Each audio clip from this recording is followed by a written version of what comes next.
The symptoms are quite familiar, and very likely you'll come up with a correct diagnosis. Yes, it looks like a cold, a common cold. Runny nose, headache, achiness, very often a slight fever. Those are some of the symptoms of the common cold. Well, how do we get into that unhappy state?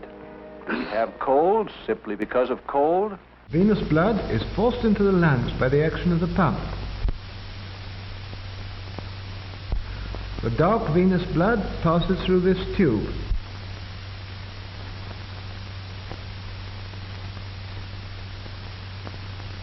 In the lungs, it takes up oxygen and becomes arterial blood. Our body is just like a little country that has been invaded by an enemy army.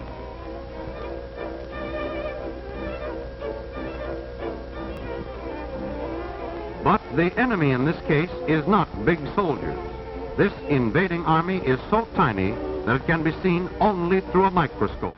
Scientists think that most colds are caused by extremely small microorganisms called viruses.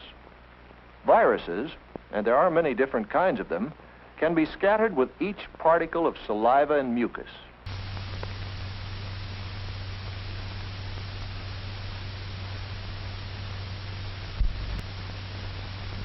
What enabled Soviet scientists to solve this problem? Long ago, science established the fact that animal organs and tissues isolated from the whole organism can be maintained in a living state. A communicable disease is one which can be caught from someone else. This means that the germs have to leave the body of a sick person and enter the body of one who is well. Frequently, the inflammation also travels down the respiratory tract to the pharynx, the larynx, and the trachea. Your throat feels sore and your voice is husky. It travels to the bronchi. You have a bad cough. And occasionally even to the lungs, and that is pneumonia.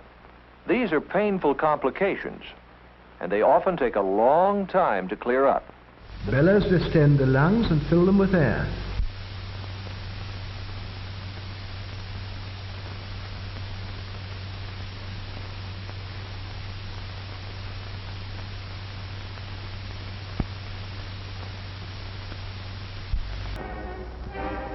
As individuals and as a community, we can do many things to halt this movement of germs and prevent the spread of disease. And for this purpose, blood is introduced into the cardiac vessels. If you have a cold, don't stay in school, because if you do, you may send others home with your cold.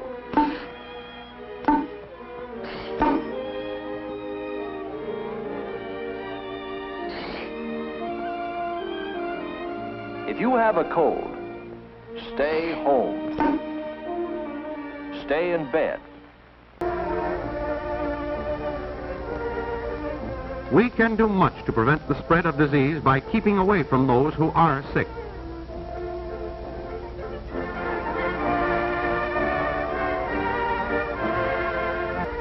And plenty of rest, at least 8 hours of sleep every night.